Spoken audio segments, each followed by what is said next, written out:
네, 오늘은 불 가운데 임하신 하나님, 좀 본문이 두려운 제목입니다. 네, 오늘 신명기 5장인데요. 5장은 신명기 그 전체 중에서 10계명 설교입니다. 광야 40년을 다 돌고 나서 요단 동편에서 이제 요단강 건기 직전에 광야 2세대들에게 지금 설교를 하는데 신명기를 10계명을 받았던 그 시간 시내산 경험을 지금 이스라엘 광야 2세대들에게 돌아보라고 얘기하는 겁니다. 우리가 신명기를 읽어보면 아주 뚜렷하게 그 모세가 이스라엘 백성들에게 강조하는 것이 뭐냐면 지난날을 돌아보라는 거예요. 지난날 하나님이 출애굽한 사건을 너희가 기억하라는 거예요. 그리고 오늘 본문에는 시내산에서 무슨 일이 있었는가를 기억하라는 거예요. 이것이 이제 우리가 지난 주일 여호수아와 갈렙 이 두 사람이 새 부대로 40년 동안 또 가데스 바네에서도 그랬고 광야 여정에서도 그랬고 갈렙은 그 여호수아와 함께 가나안 정복 전쟁 하고 나서 85세가 되었는데 그 85세가 된 그 나이에도 불구하고 헤브론 산지를 향하여 올라갈 때 조금도 그 마음이 늙거나 쇠하지 않았거든요. 그것이 이제 온전함, 담대함 이것을 우리가 올 한 해 이 새 부대가 되자 지금 얘기를 했는데 매우 구체적으로 제가 여러분들에게 지금 말씀을 드릴 거예요. 이스라엘 백성들이 결론부터 얘기하면 이 시내산의 경험, 불 가운데 임하셨던 하나님 경험을 곧바로 잊어버립니다. 마음에 담지 않아요. 오늘 이 사건이 하나님께서 이스라엘 백성들의 그 태도가 되게 좋다고 그러셨거든요. 너희들이 이 태도, 이 마음을 계속 품기만 하면 내가 너희들을 약속의 땅에서 길이길이 살게 하겠다라고 말씀하셨어요. 이게 1세대들에게 하신 말씀입니다. 지금 이 얘기를 다시 듣는 사람들은 2세대들이에요. 1세대 사람들은 광야에서 다 죽었습니다. 지금. 그러니까 약속의 땅에 데리고 들어가게 하겠다고 말씀하셨는데 약속의 땅에 못 들어가고 다 죽었다고요. 그리고 2세대들에게 지금 너희 조상들이 왜 하나님께서 주신 그 약속의 땅에 못 들어갔는가를 얘기하는 겁니다. 지금. 그래서 지난날 40년 전에 시내산에서 무슨 일이 있었던가를 기억하라고 지금 상기시키는 설교를 하는 거예요. 이게 굉장히 지금 무섭고 두려운 경험이었거든요. 시내산 경험이 이스라엘 백성들에게 하나님이 처음으로 백성 전체에게 강림하시는 사건인데 이집트에서 노예 생활할 때 하나님 경험을 이들이 하지 못했어요. 그러니까 그냥 듣기만 했어요. 그리고 이들이 직접 하나님을 이제 임재를 경험하는 시간인데 너무너무 무서웠습니다. 두려우신 하나님. 근데 이것이 이제 부정적 경험이 아닙니다. 사실은 두렵다는 것이 성경에 하나님을 두려워하라는 말을 정확하게 번역하면 경외하라는 말이거든요. 경외심. 영어로는 두려움을 씁니다. Fear of God. Fear라는 말을 써요. 근데 fear가 진짜 공포스러운 두려움도 쓰고 성경에 나오는 이 두려움도 쓰는데 여기 나오는 하나님을 두려워한다라는 경험은 하나님이 마땅히 너희들이 이것을 가져야 된다. 그러니까 피조물이 창조주 앞에 나갈 때 이 두려움과 경외심을 갖고 나가지 않으면 안 된다는 거예요. 이 말씀을 하나님께서 하셨는데 이스라엘 백성들이 이 광야 1세대들이 이 태도를 잊어버렸다는 거예요. 하나님께서 이거 참 좋다고 그러셨는데 그래서 이제 이 태도를 하나님에 대한 두려움의 태도를 갖지 못하게 되면 하나님 앞에서 이들이 무례하게 행동을 하는 거예요. 그게 이제 금송아지 사건입니다. 시내산 위에서 모세가 이 하나님의 말씀 10계명 돌판 받고 있는 사이에 시내산 밑에서 금송아지를 만들어 버렸잖아요. 그러니까 하나님 앞에서 너무나 그 무례한 태도, 그러니까 두려움을 가지지 못하면 하나님 앞에 무례하게 나와 버리는 거예요. 그래서 성경을 잘 모르면 우리가 하나님 앞에 예배하러 나올 때 굉장히 무례하게 예배를 그냥 아주 그 사소한 분을 만나는 것처럼 태도를 해버리는 거예요. 제가 이제 요즘에 주중에 계속 상담을 하는데 상담을 하는 첫 만남에서 그 쓰리빠 신고 오시는 분들이 있어요. 근데 마음속에 상태가 안 좋구나. 근데 상태가 안 좋은 것과 첫 상담을 하는, 제가 지금 요즘에 상담하는 분은 다 크리스찬들입니다. 전에는 VIP도 있었는데 지금 다 크리스찬들이거든요. 그것도 이제 집사님들이 많아요. 그러니까 한 몇십 년 동안 신앙을 하신 분이에요. 근데 제가 목사라는 거 알아요. 느낌이 해야 되나? 이런 생각이 들 때가 있어요. 근데 창조주 하나님 앞에 예배하러 나올 때 우리가 슬리퍼를 신고 나간다. 이거는 안 되는 거예요. 근데 하나님을 모르고 성경을 너무 모르는 무지한 태도라는 거예요. 그래서 여러분들에게 제가 가끔 얘기를 하는 겁니다. 여름에 슬리퍼 신고 오지 마라. 이 말이 내가 슬리퍼가 보기 싫어서 그런 게 아니에요. 그냥 마음이 저 사람이 하나님을 몰라도 너무 모르는구나. 이스라엘 백성들은 실제로 샌들 신고 다녔습니다.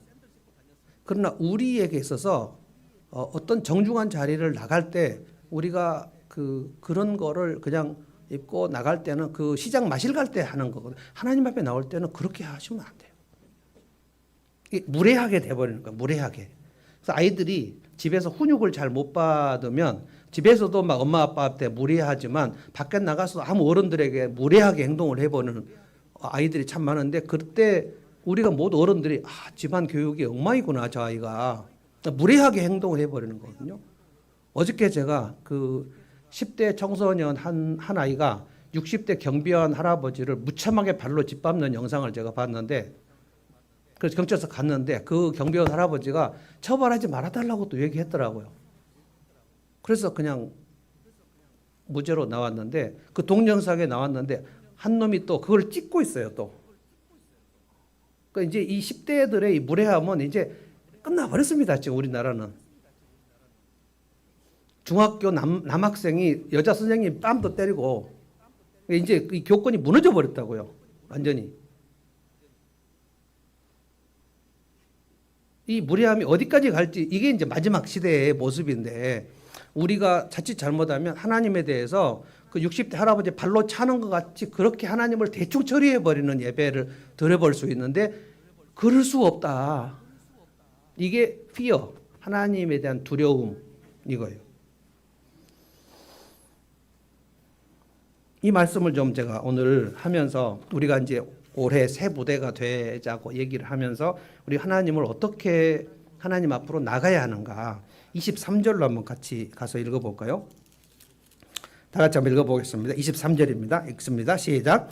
산이 불에 탈 때에 캄캄한 어둠 속에서 들려오는 음성을 당신들이 듣고 당신들 지파의 모든 두령과 장로들이 나에게 다가와서 산이 불에 탈 때에, 산이 불에 타는 것을 뭐라고 하냐면 산불이라고 합니다. 산불. 산불은 둘 중에 하나예요. 누가 불을 질렀거나 뭐 담뱃불로 뭐 버렸다가 산불이 나거나, 아니면 이렇게 막 그 날씨가 아주 건조하게 되면 거기서 자체적으로 그 불이 붙어가지고 가는 경우, 그리고 이제 산에서 불이 솟아오르는 경우를 화산이라고 합니다. 저는 그냥 혹시 이 시내산이 어떤 그 시내산이 화산인지 아닌지 알 수 없으나, 적어도 우리가 생각할 때는 엄청난 화산이 폭발하는 것 같은 불이, 그래서 시내산 위에, 그런데 이제 여기에 보면 어둠 속이라 그랬잖아요. 어둠 속이라 그랬으니까 이게 약간 컴컴한 상황에서 불이 있는데 거기에 흑운이 가득했다고 그랬고요. 검은 구름 그리고 연기가 막 피어나르는데 이들이 너무너무 두려웠어요. 너무너무. 그리고 나팔 소리가 울려 퍼졌다. 출애굽 19장 이 얘기거든요. 나팔 소리 울려 퍼졌다 그랬는데 백성들이 나팔을 불었다는 얘기가 아닙니다. 그거는 어마어마한 그 공중에서 들려오는 나팔 소리. 우리 요한계시록 보면 마지막 주님이 재림하실 때 큰 나팔 소리가 울려 퍼진다 그랬는데, 그건 사람이 부는 나팔을 얘기하는 게 아닙니다. 들었을 때 이거는 우주적인 나팔이다라고 들릴 정도, 들으면 우리가 막 그 긴장이 되고 소름이 끼치는 그런 나팔 소리가 점점 커졌다 그랬어요. 점점. 그러니까 그 이스라엘 백성들의 귀에 우리가 볼 때 막 그 데시벨이 우리가 감당할 수 없는 정도의 그 큰 소리가 있고 불이 솟아오르고 그리고 검은 연기가 되게 두려운 겁니다. 23절을 세 번역은 뭐라고 그랬냐면 이렇게 했어요. 여호와께서 이 모든 말씀을 산 위 불 가운데 구름 가운데 흑암 가운데 큰 음성으로 말씀하셨다라고 되어 있어요. 그래서 이 이스라엘 백성들과 지도자들이 너무 무서웠다. 출애굽기 19장 보면 하나님이 시내산에 강림하시던 장면이 나오는데 이제 하나님께서 모세를 먼저 불러서 뭐라 그랬냐면 내가 제 3일째에 너희에게 강림하겠다. 이게 출애굽하고 홍해바다 건너고 석 달 된 상황입니다. 홍해바다 지나고 그 우리가 홍해가 이렇게 양쪽으로 돼 있는데 가운데가 이제 시내산이거든요. 지금도 시내산에 가면 관광객들이 엄청 많은데 거기를 호렙산이라고도 하고 시내산이라고도 하고 모세가 80살 때 하나님께 부름받은 장소가 거기인데 그때 하나님이 모세를 부르실 때도 떨기나무 가운데서 불타는 모습으로 나타나셨거든요. 그러니까 하나님께서 이스라엘 백성들을 구원하실 때는 불 가운데 나타나셨다. 이게 막 이글이글 타는 그 모습인데 이거는 사람이 불을 만드는 과정이 아니고 이걸 딱 봤을 때 하나님이 지금 임재하시는구나. 이걸 느낄 정도거든요. 하나님이 뭐라 그러냐면 제 3일째 너희들에게 내가 강림하겠는데 내가 너희들 만나겠다 그랬어요. 원래 하나님께서는 이스라엘 백성 전체가 산 위에 올라오는 거 200만이 산 위에 올라온다는 게 좀 이상하긴 하지만 이스라엘 백성 전체를 만나시려고 그랬어요. 근데 그래서 3일째 만날 거니까 너희들이 하루 첫째 날하고 둘째 날하고 다 각자 옷을 빨아라. 옷을 빨아야 돼요. 지금 시내산이고 광야입니다. 옷을 어떻게 빨아야 될지 상상을 해보셨어요? 200만 백성들이 옷을 어떻게 빨았는가. 그런데 출애굽기 보면 그들이 다 첫째 날, 둘째 날 옷을 하여간 할 수 있는 만큼 하얗게 빨아서 입고 제 3일째 기다렸다. 지금 그렇게 되어 있습니다. 엄청납니다. 그런데 막 제 3일째 되니까 천둥 소리가 먼저 나고 우리 가끔 이렇게 그 태풍이 불거나 그럴 때 막 갑자기 낮인데 캄캄해지면서 천둥이 뻥 막 울리고 막 번개가 치고 이럴 때 약간 무섭지 않습니까? 그때 어린아이들이 운다고요. 저는 이 날 이스라엘 어린이들이 엄청 울었을 거라고 봅니다. 그리고 연약한 그 여성들 그 어떨 때 텔레비나 영화에서 이 장면은 노약자들은 너무 보기 힘드니 보지 마십시오라는 그 문구가 나오는 그런 상황하고는 비교가 안 될 정도로 어마어마한 소리가 났고 어마어마한 연기가 났고 막 천둥 소리, 번개 소리가 났는데 거기서 하나님이 말씀하셨다 그랬어요. 엄청나는 겁니다 이게. 우리가 그 가끔 이 음향이 좀 잘못되고 웅 소리가 나만 해도 우리는 깜짝 놀랐잖아요. 너무 기대했던 소리가 아니고 너무 큰 소리가 나면. 근데 하나님께서 온 우주를 창조하신 분이 말씀을 작게 하셔도 그거는 우리가 그 음성을 들으면 감당할 수 없어요. 히브리서 12장에 보면 이 얘기가 또 나오는데 거기에는 뭐라고 나왔냐면 모세가 이르되 나도 무서워 죽겠다 그렇게 나왔다고 했어요. 나도 두려워 떨린다. 그러니까 이 경외심에 관한 그거는 우리가 하나님께 나올 때 반드시 가져야 되는 거거든요. 창조주 하나님 앞으로 나온다는 거예요. 우리가 선생님 만날 때하고 교장선생님 만날 때하고 동네 아저씨 만날 때하고 내가 존경하는 사람 만날 때하고 다 복장이 다릅니다. 이 복장으로 나가도 되나? 아주 굉장히 정중한 모임을 갈 때 저는 정장을 하죠. 근데 요즘에는 이제 넥타이 안 하고 가는 모임도 많이 있기 때문에 항상 주최 측에 물어봅니다. 그 혹시 정장하는데 넥타이는 안 하고 가도 됩니까? 그럼 목사님 상관없습니다. 그러면 이제 넥타이는 안 하고 가지만 또 이거는 하고 가야 되죠. 잠바를 입고 가는 장소와 이 정도를 입고 가야 될 장소 다 다르거든요. 24절 제가 읽어보겠습니다. 이 백성의 장로들이 모세한테 뭐라고 합니까? 이렇게 말했습니다. 보십시오. 주 우리 하나님은 그의 영광과 위엄을 우리에게 보여주시고 우리는 불 가운데 들려오는 하나님의 음성을 들었습니다. 그리고 하나님이 사람과 말씀하셨는데도 그 사람이 여전히 살아있음을 오늘 우리는 보았습니다. 그러니까 마땅히 어떻게 돼야 된다는 겁니까? 하나님의 음성을 딱 들으면 살 사람이 없다는 거예요. 그런데 아직 말씀을 시작하지도 않았어요. 그러니까 그 말씀을 들었는데 살아있는 게 너무 놀라웠다는 뜻입니다. 아, 우리 살았네? 그런데 이제 앞으로 십계명을 쫙 얘기하실 판인데 그 말씀을 들으면 우리는 다 죽을 것 같다. 그 느낌 아닙니까?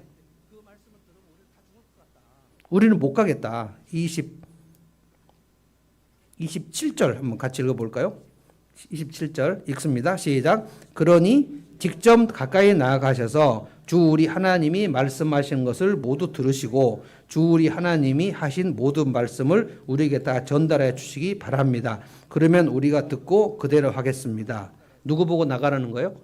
모세 보고 당신이 대신 우리 대신 혼자 직접 산 위에 올라갔으면 좋겠습니다.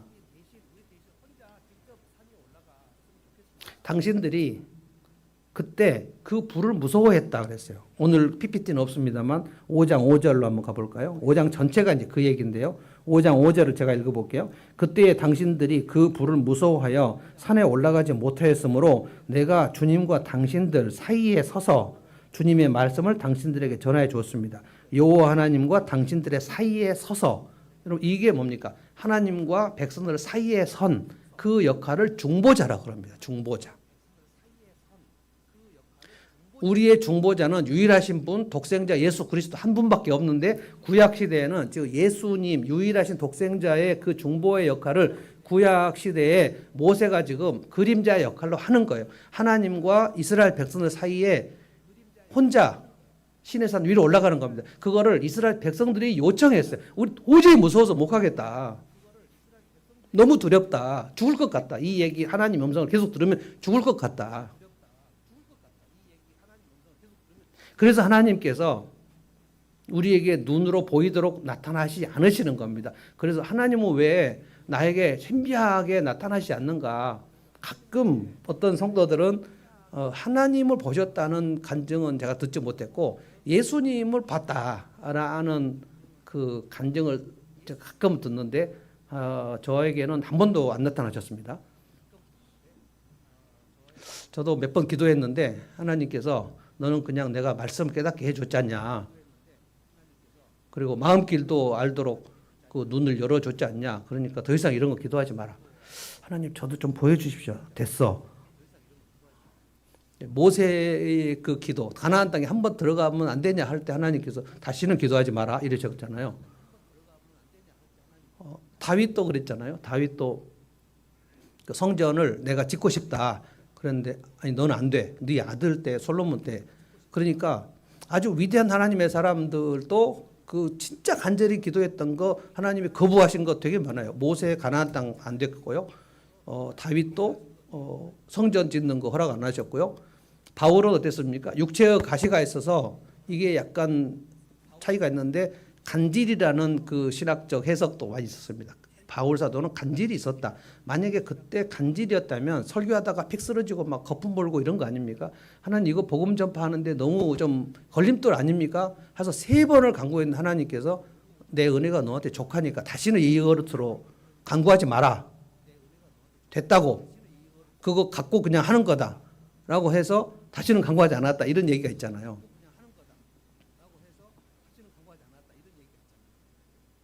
하나님이 만약에 지금 이 시간에 이 예배당에 나타나 버리면 우리는 최소한 졸도입니다.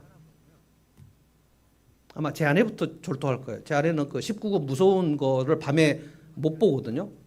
뭐 꺼버리거나 자기가 방으로 들어가거나 무서운 게 있으면 약간 이렇게 심약한 사람들부터 죽을지도 몰라요. 심장마비에 막 걸릴지도 몰라요. 너무 크신 하나님이셔서 하나님이 우리에게 안 보여주시는 게 정말 다행스러운 거예요. 이스라엘 백성들이 너무 두려워가지고 모세 당신 혼자 올라가면 안 되냐라고 했단 말이에요. 근데 모세가 자기도 두렵지만 모세는 사람 아닙니까? 너무 두렵지만 이스라엘 백성들이 간청을 해서 혼자 올라가서 내가 말씀을 들었다. 이게 중보자란 말이에요. 중보자.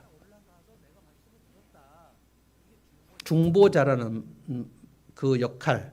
그래서 우리가 예배를 드릴 때 예수 그리스도가 오늘 이 예배에 정말로 필수적으로 예수님의 십자가 보혈로 내 죄를 덮어서 하나님께 내가 나오게 됐다. 이것을 예배 때마다 생각하지 않으면 안 됩니다. 그 믿음으로 나오지 않는 예배는 하나님 안 받으십니다. 그래서 제가 항상 말씀드리는 게, 저 예배당 들어오실 때, 여기는 성전 아닙니다만 예배를 드릴 때 자세가, 내가 들어올 때 내 더러운 옷을, 그리고 더러운 죄를 주님께서 씻어주시고 이 더러운 옷을 정결한 옷으로 갈아입혀 주시는 그 생각을 하고 헌금 드리고 예배당에 앉으시는 게 맞아요. 그러니까 예배당 들어올 때 막 이렇게 막 설레발 치면서 들어올 수가 없는 상황이에요. 중보자. 모세가 지금 유일하게 합니다. 아론도 이걸 할 수 없어요. 미리암도 할 수 없어요. 다른 사람 할 수 없어요. 모세에게만 이 중보자의 역할이 주어졌고, 이것을 예수님께서 내가 곧 길이요 진리요 생명이다. I am the way. 하나님 나로 말미암지 않고는 아버지께로 가는 길이 없다. 이게 유일한 중보자입니다. 유일한 중보자. 요즘에 다원주의에서, 상대주의 다원주의에서 많은 사람들이 종교는 하나님께 이르는 여러 가지 길이다. 산에 올라가는 길은 여러 길이 있지 않냐. 그러니까 부처를 믿거나 뭐 마호멧을 믿거나 뭐 이런 종교 다원주의. 그래서 그냥 예수도 그런 여러 가지 길 중에 하나로 생각하는 게 좀 세련돼 보인다. 왜 기독교는 자꾸 배타적으로 예수의 이름만 구원을 받는다고 그렇게 주장을 해서 우리 모두의 화합을 깨냐. 근데 예수님이 I am a way라고 하지 않으셨어요. 여러분, a way와 the way는 다릅니다. The way란 것은 바로 그 길, 유일한 길 이런 거고요. 영국의 유명한 신문이 The Times가 있습니다. The Times. 그러니까 이게 신문이라는 뜻이에요. 그러니까 미국에는 The Times를 쓸 수 없어요. 그래서 뉴욕 타임즈 이렇게 쓰죠. 근데 영국은 The Times, 신문. 무슨 신문? 뭐 조선일보 이런 게 아니에요. 그냥 신문. The Times예요. I am the way. 이거는 I am the truth. I am the life. 이거는 내가 진리다. 내가 생명이다. 내가 길이다. 나로 말미암고 아버지께로 갈 수가 없다. 사도 베드로가 성령 받고 뭐라 그랬습니까? 천하 인간의 구원받을 다른 이름을 우리에게 주신 적이 없느니라 그랬죠. 이게 중보자 하나님 앞에 나갈 때, 우리 예수 믿을 때에도 하나님 자녀가 되는 것은 중보자 예수 그리스도를 믿는 거고, 이 이스라엘 백성들, 구약 언약 백성들은 이 모세라는 중보자를 통해서 올라가라는 거예요. 그렇게 이 말을 했는데 보십시오. 이렇게 말을 했는데 27절 우리 읽었죠. 그런데 하나님께서 이 태도를 매우 좋게 여기셨다 그랬어요. 자, 29절입니다. 제가 읽겠습니다. 당신들이 나에게 한 이 말을 주님께서 모두 들으셨습니다. 주님께서 나에게 이렇게 말씀하셨습니다. 이 백성이 너에게 말하는 것을 내가 들으니 그들의 말이 모두 옳다. 그러니까 두 가지예요. 그들의 말이 옳은 것이 두 가지예요. 그들이 지금 엄청나게 두려워하는 것도 내가 알겠다. 그리고 그들이 두려워서 산 위에 그들이 직접 올라오지 못하고 너 중보자인 너를 대신 올라가게 하는 것도 그것도 맞는 말이다. 하나님께서 이 두 가지의 태도를 예배자에게 요구하신다고 봅니다. 그러니까 우리가 새 부대가 되어서 하나님께 예배를 하려고 하면 적어도 하나님 앞에 나올 때 이 경외심이 빠지면 안 돼요. 경외심을 가져야 돼요. 하나님이 얼마나 두려우신 분인가. 내가 먼지 같은 존재인데 창조주 하나님께 내가 나간다. 그런데 내 힘으로는 나갈 수 없다. 나는 너무 부족하고 자격이 없는 존재이므로 그때 모세를 대신 하나님과 나 사이에 모세가 올라갔으면 좋겠다고 했던 그 태도. 그 모세가 그림자고 실제가 예수님 독생자시니까 나는 예수의 이름으로. 그래서 우리가 모든 기도를 하고 나중에 누구 이름으로 기도해요? 예수님의 이름으로 기도하죠. 배목사의 이름으로 하거나 아니면 내 이름으로 기도하거나 아무 소용이 없어요. 예수님이 직접 뭐라 그랬죠? 너희가 내 이름으로 간구하면 내가 응답이 된다. 그러니까 예수님의 이름과 예수님의 십자가 사역, 예수님의 보혈, 예수님의 대속 이것을 잊어버리면 우리 예배는 그때부터 낡은 가죽부대가 되어버린다는 거예요. 그러면 이제 그 십자가의 복음에 대한 그 생생함이 없이 예배 시간에 앉아 있게 되는 거예요. 제가 거듭나기 전에 20년 동안 교회 다닐 때 그렇게 앉아서 예배를 드렸어요. 하나님이 그 예배를 받으셨을까요? 지금도 저는 이 시간에 한국 교회에 적어도 뭐 60만이라고 하지만 60만이 다 주일 예배 나올 것 같지 않고 어떤 사람은 뭐 기독교 TV 같고 지금 온누리교회, 명성교회 지금 다 생방송하거든요. 그래서 이제 3년 동안 코로나였는데 뭐 그때도 뭐 다 TV 보고 그랬는데 그러면서 이제 CBS, CTS 보고 이제 앉아서 텔레비 보면서 이것도 예배지 뭐 뉴 노멀 시대죠. 그런 분들이 굉장히 많을 거라고 봅니다. 안방에서 CTS 뭐 하나 여기는 뭐 명성교회 예배네. 그럼 한번 돌려볼까? 채널을 또 돌려. 여기는 여기 CBS 뭐 왔다 갔다 그러니까 안방에서 지금 텔레비 보는 방식으로 예배를 드리는 태도 이미 무너진 겁니다. 거기에 잠옷 입고 앉아갖고 이렇게 앉아갖고 예배를 시청하는 그게 그 사람이 하나님의 경외심 앞에 막 두려움 속에서 예배를 드린다?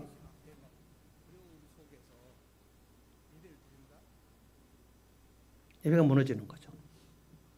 그러니까 정말 가정교육을 받지 않은 어린이가 어떤 어른을 보고도 인사하지 않고 머뭇하게 있어요. 우리 교회도 여러분, 우리 교회 어린이들이 얼마 안 되는데 여러분들이 가정교육을 잘해서 집에서 아빠가 출근할 때 꼭 인사하도록 하고요. 들어오시면 다녀오셨어요? 하고 인사하게 하고 이것을 훈련시켜야 됩니다. 이것이 훈육입니다. 이것이 어린아이의 마음을 상하게 할 것이라고 생각하시면 안 돼요. 그래서 집에서 인사하는 훈련을 계속 해야 그래야 아이들이 어른을 보고 인사를 하죠. 예전에 우리 좀 떠났던 전효식 목사 사모 최계은 사모 아이들이 인사를 잘 안 했는데 인사를 안 하고 이제 다은이나 특별히 이제 다은이는 하는데 다혜가 안 했어요. 다혜는 딱 보고 있어 이렇게. 그럼 다혜야 그러면 이제 다혜 엄마가 다혜 인사해야지. 이렇게 똑바로 해야지. 막 이래요. 그러니까 이게 훈육이 안 되는 거야 이게. 근데 그 다혜 엄마가 꼭 목사님한테 인사해야지 이걸 훈련을 시켜요.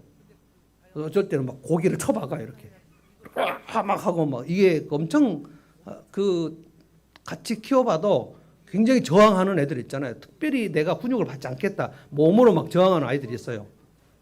그럴 때는 온 몸으로 꽉 껴안아서 대가리를 박도록 이 훈육이 엄마와 아빠의 훈육이에요. 그것을 해서 각도를 해서 이것이 내가 해야 되는 것이구나. 이거를 끝까지 버티고 안 하면 밥을 한 끼를 굶겨서라도 이걸 해야 된단 말이에요. 그래야 어디 가서든지 어른에게 인사하는 이제 이것도 다 무너졌고 뭐 할아버지도 두드러 패는 판에 내가 60대가 돼가지고 저 사람이 나였으면 나는 10대한테 내가 얻어 터지고 발로 막 사정없이 밟아요. 그럼 그 옆에 친구가 막 이 동정을 찍고 야야 그만해 웃으면서 막 하는데 내가 생각했어요. 내가 그렇게 10대 애들한테 발로 밟히고 맞았으면 내가 파출소 가서 처벌하지 말아달라고 내가 했을까? 난 굉장히 비참했을 것 같아요. 야, 그분은 나보다 훨씬 낫다. 무슨 마음으로 처벌하지 말아달라고 했을까? 그 아이가 그 아파트의 주민 아이였을까? 뭐 별 생각을 다 했어요. 그러면 이제 또 만약에 처벌을 해달라고 했을 때 그 아파트 주민들로부터 무엇인가 또 해고 통보를 받지 않을까? 아마 이런 정도의 그 생각이 막 돌았다면 처벌을 하지 말아달라고 할 때 그분이 정말 비참했겠다. 할아버지를 발로 막 밟으려면 그 10대 아이가 그 집안에서 얼마나 훈육이 엉망이었다는 것을 증명하는 거 아닙니까?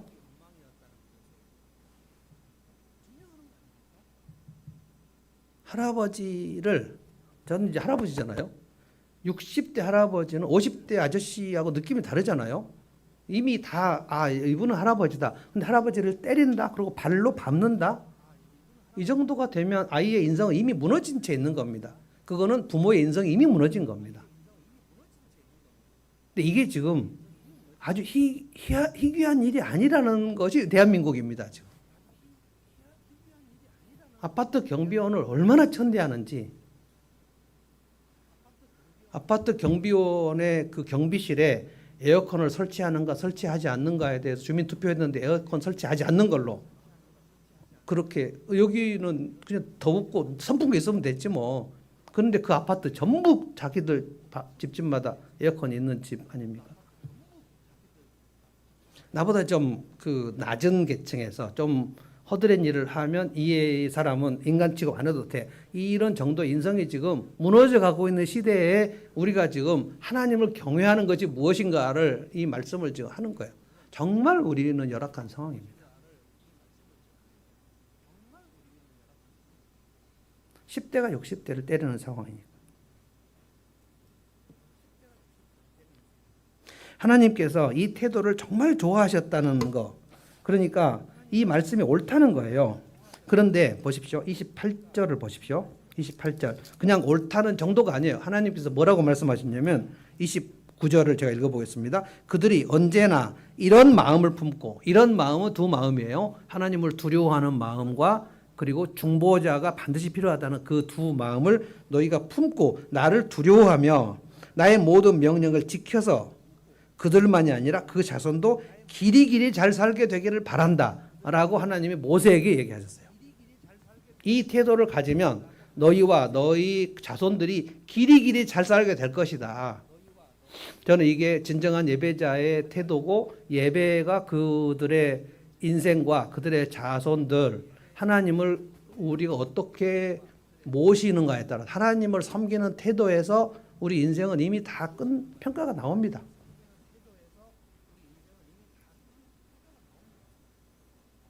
그래서 이 말씀, 그러니까 이 태도가 너무 하나님께 보실 때 하나님께 흡족하셨다는 거예요. 이 태도를 가져라 라고 하면 너희가 이제 내 말을 지키지 않겠느냐. 그러니까 예배가 무너졌는데 그 사람이 하나님의 말씀을 순종한다. 이것은 말이 안 맞지 않습니까? 예배를 소홀히 드리고 예배를 하나님 앞에 함부로 막 무례하게 드리는데 그분의 말씀을 순종한다. 말이 안 되는 거거든요. 그래서 이제 5장 5절, 5장 아니고요.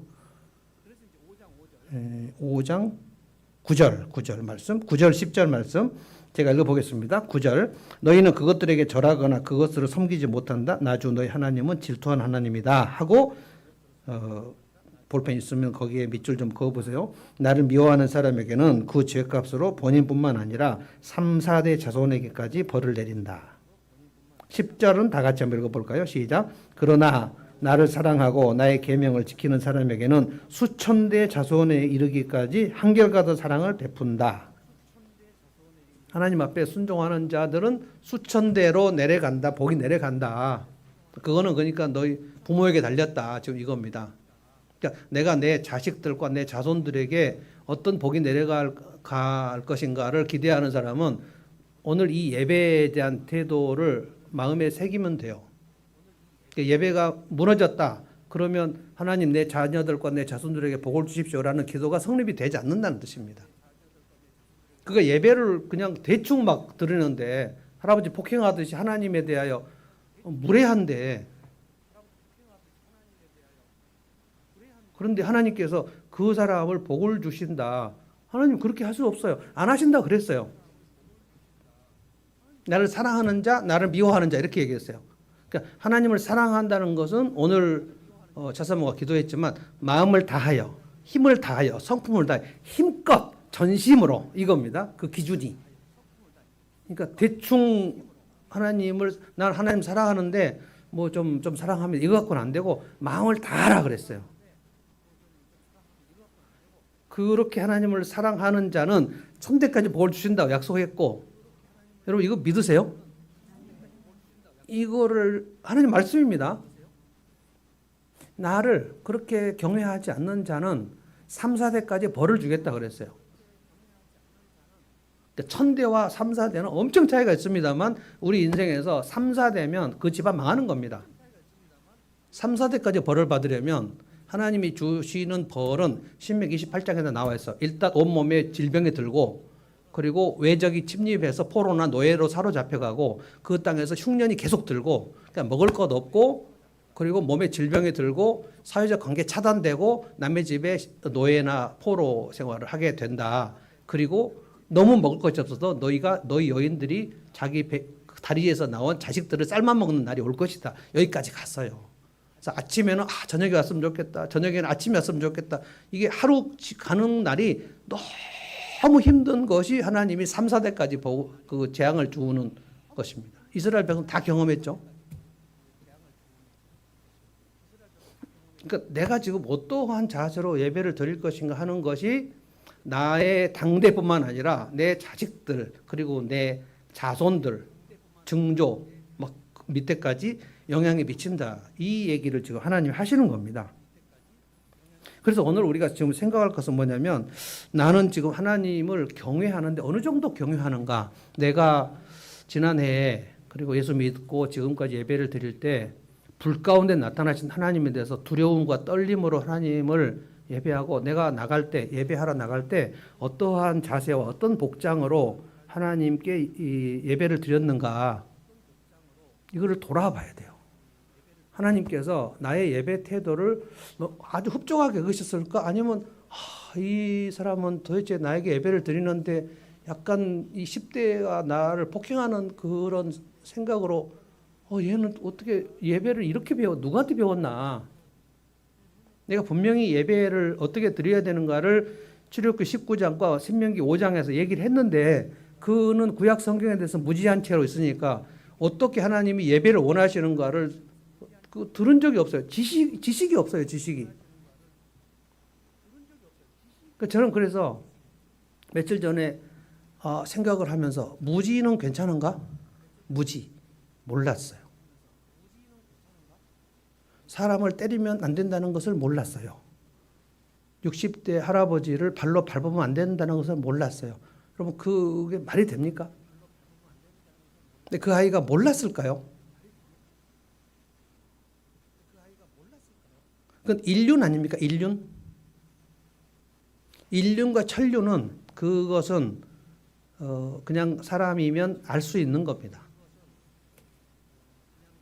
이것이 이제 무너지니까 그냥 뭐 할아버지라고 나한테 기분 나쁘게 했으니까 그 청소년들이 모여 있었는데 할아버지 경비원이 뭐하고 간섭을 했나 봐요.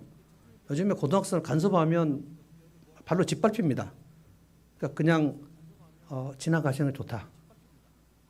아니면 무술을 내가 장착했거나 그래서 고등학생 서너 명은 내가 거뜬히 해결할 수 있다. 그러면 야 고등학생 답이 비우면 돼 이렇게 얘기하는 거고 내가 무술이 없다. 그럼 그냥 지나가는 게 맞아요. 발로 짓밟힐 수 있어요. 정말 무서운 세상이 됐습니다. 나의 예배는 어떠했는가 여러분이 한번 돌이켜 보실 필요가 있어요. 내가 예수 믿고 나서 지금까지 어떠한 예배를 드렸나. 미국 캘리포니아에서는 예배를 드릴 때 그냥 그들은 LA, 로스앤젤레스 이런데 더우니까 그냥 이렇게 그 반바지 티셔츠 입고 샌들 신고 막 이렇게 와갖고 예배를 이렇게 드려. 이거 레이드백 워십이라고 합니다. 그러니까 좀 이렇게 뒤에 그 젖혀져 있는 의자에 앉아가지고 예배를 구경하는 거예요. 이렇게. 그래서 여기서 구도자 예배라는 게 나왔습니다. 그러니까 그냥 이 예배자들을 가장 편안하게 모시는 예배.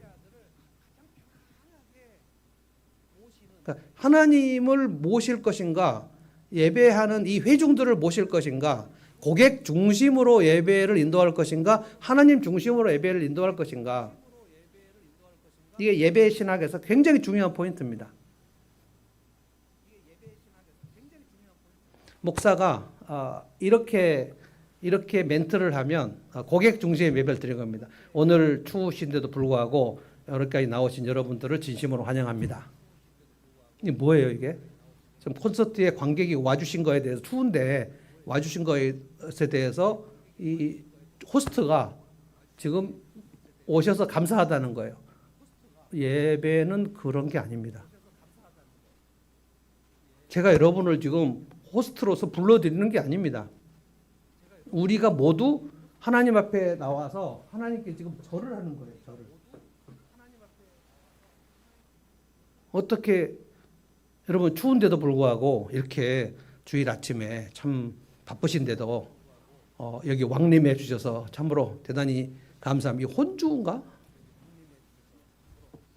이렇게 예배 시작을 하시는 분들이 꽤 많아요. 저는 대단히 불만스럽습니다. 우리의 게스트, 호스트와 게스트가 있죠. 주최 측과 객이 있는데 우리의 게스트는 한 분밖에 없어요. 하나님이에요. 하나님이 우리 예배를 보시죠. 관찰하시죠. 관객은 한 분뿐입니다. 여러분은 관객이 아닙니다. 여러분이 목사의 퍼포먼스를 보러 오신 분이 아니에요. 예배를 드리러 오신 분입니다. 그러니까 늦지 마십시오. 우리 여기 착석 시간은 10시 반입니다. 우리는 오케스트라 단원과 똑같아요. 미리 와서 다 마음을 준비해야 돼요. 15분간 진짜 마음을 다해서 지난 한 주간 뭐 대표기도 때도 물론 하지만 내가 지난 한 주간 죄 없이 산 하루가 없잖아요. 그거를 주님 앞에 회개하고 내가 마귀의 종노릇 한 거 회개하고 그리고 오늘 이 예배 가운데 불 가운데 계신 성령님께서 오늘 임해 주실 것을 기도하고 그리고 설교자를 위해서 기도하고 이거 한마디만 하고 지나가고 싶은데 여러분 혹시 이렇게 생각하십니까? 목사는 입만 열면 설교가 1시간 동안 줄줄줄줄 나올 것이다. 이렇게 혹시 생각하시지 않을 거라고 저는 믿습니다만 혹시 그럴까 봐. 그냥 옆구리만 찔러면 설교가 막 나오는. 정말 이 신명기 5장을 설교하기 위해서 월요일부터 이 시간까지 예배 직전까지 계속 제 공장에 돌아갑니다. 마지막 이제 여기 예배 시간 9시부터 10시 20분까지 1시간 20분은 여러분이 웬만하면 저의 방에 올라오지 마세요. 가끔 이렇게 급하면 올라오실 수도 있지만 그 시간이 제가 가장 집중하는 시간입니다. 그리고 제가 이 원고를 다 뜯어 고치면서 그 시간에 오늘 이 시간 하나님 뭐라고 말씀하시면 좋겠는가를 하는 겁니다. 그래서 이거를 다 작성하는 거예요. 막 엄청 빨간 펜 쓰고 막 하이라이트가 막 있고 또 노란 펜도 있고 그래도 이거를 제가 이렇게 읽진 않잖아요. 이걸 계속 한 수십 번을 반복하면서 오늘 하나님이 주실 말씀이 무엇일까? 마치 그 식당 주인이 정말 맛있는 음식을 막 요리해가지고 딱 내놓을 때 그 느낌으로. 그러니까 여러분이 제가 준비한 이 설교 말씀을 들으실 때도 굉장히 좀 기대하면서 오셔야 되고 이 말씀이 인간 배목사의 얘기가 아니고 하나님이 지금 내 영혼이 살아나라고 지금 주시는 말씀이다. 이 기대감과 그 설레임을 가지고 그 말씀을 듣고 이 말씀을 내가 이 한 주 내내 이제 여러분이 한 주간 내내 이걸 곱씹고 묵상하고 생각하고 그래서 순종한 것, 순종하지 못한 것 그걸 목장 모임에 와서 얘기하고 이것이 살아있는 신앙생활이고 새 부대가 되는 거예요. 모세가 이 말씀을 이제 백성들에게 한 거는 광야 1세대가 다 죽은 다음에 모세가 시내산에 올라가서 중보자로 혼자 올라가지 않았습니까? 그래서 40일가 있었습니다. 40일. 하나님께서 10계명을 그때 주시는데 그 10계명 전체가 율법 전체입니다. 모세 오경 전체이고 그 10계명이 결국 구약 성경이고 신약 성경은 10계명을 해석한 내용이니까 이 10계명의 전체가 성경이에요. 그거를 예수님이 압축하신 것이 너희 하나님을 마음을 다하여 사랑하라. 그리고 네 이웃을 몸과 같이 사랑하라. 이걸 압축해 주신 거고 그것을 하나님께서 예수님의 몸에 직접 그 하나님의 사랑을 보여주시려고 십자가에서 죽으시고 부활하셔서 하나님이 너를 얼마나 사랑하시는가를 그 증거를 독생자 예수 그리스도를 죽이심으로 우리에게 증거를 보여주셨다. 근데 이 신명기의 말씀 40일 동안 모세가 그 백성들이 다 당신 혼자 올라가라고 얘기해서 혼자 올라가 듣고 있는 시간에 이스라엘 백성들이 뭐라고 그랬습니까? 아론에게 몰려가 가지고 우리를 인도한 출애굽한 신을 만들어 달라고 했잖아요. 근데 아론이 또 거기에 이 군중들의 압박에 저항을 못하고 아론이 그러면 만들겠다. 너희들 다 금덩어리 가져와라. 그러니까 또 이스라엘 백성들이 또 각지 장막에 가갖고 그 애굽 사람들한테 받은 그 금덩어리 다 갖고 와가지고 헌금을 한 거예요. 금덩어리 헌금. 그걸 가지고 아론이 금송아지를 제작을 하고 그리고 금송아지를 올려놨더니 그들이 뱅뱅 돌면서 뛰면서 뭐라고 외치면서 그 금송아지를 숭배했습니까? 이 금송아지가 우리를 출애굽시킨 여호와 하나님이다. 400년간 노예 생활하면서 금송아지 섬겼던 자기 애굽 주인들의 그 제사 방식을 그들이 그대로 해버리는 거예요.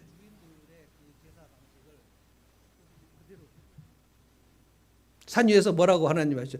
너는 나 외에는 다른 신을 내게 두지 말지니라. 두 번째 계명이 뭡니까? 나 여호와를 섬길 때는 어떠한 형상으로도 보이는 형상을 만들지 말라. 어떠한 형상도 만들지 말라 그랬어요.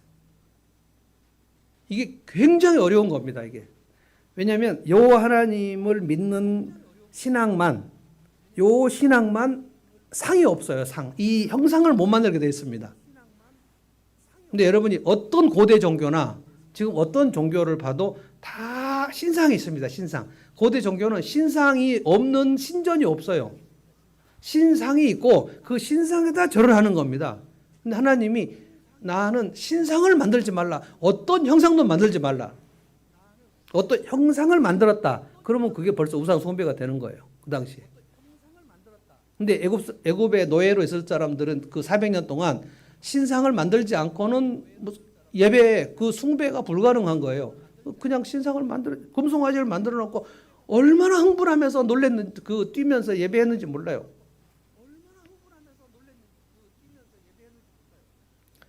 그러니까 그 불 가운데 나타나시는 하나님의 그 두려움과 경외심과 그리고 중보자가 있어야만 우리가 예배를 하겠다. 이 생각을 40일 만에 없애버린 겁니다. 40일 만에 불 가운데 하나님의 그 경외심, 지금 두려움, 그 위에 지금 불이 벌벌 타고 있는 그 하나님이 모세에게 말씀을 주실 때에도 불이 타고 있었는데 그 두려움이 사라져 버린 거예요. 그래서 아주 무례한 백성들이 되어 버린 거예요. 이거를 성경은 방자하다 그래서 방자. 이런 방자한 것 같으니라고 이게 우리말로 하면 싸가지가 없다 이 말 아닙니까? 이런 건방진 놈 할 때 방자하다고 하는 거잖아. 이스라엘 백성들이 방자하게 되었다. 40일 만에 낡은 가죽 부대가 되어버렸다고. 그러니까 얼마나 우리가 타락한 본성이 매일매일 이 생각을 갈고 닦지 않으면 얼마나 우리는 빨리 부패해져 버린가를 구약성경 읽어보시면 이스라엘 백성들이 정말 빨리 부패하는구나. 여름철 돼지고기 같이 돼버려요. 정말 빨리 부패해버립니다. 돼지고기 냉장고 안에서도 썩는다고 제가 얘기했잖아요. 우리가 오늘 이 말씀을 생각할 때 내가 하나님을 대할 때 어떠한 태도를 대했는가 생각하셔야 돼요. 저는 하나님의 영광과 어미와 그 위엄 이것을 생각하지 않는 예배는 하나님께서 굉장히 마음이 아프실 거라고 생각합니다. 그래서 성령을 거스르는 예배, 하나님 함부로 하는 예배, 성령을 근심시키는 예배. 뭐냐면은 내가 누군가 불화가 있는 상태에서 화목하지 않아요.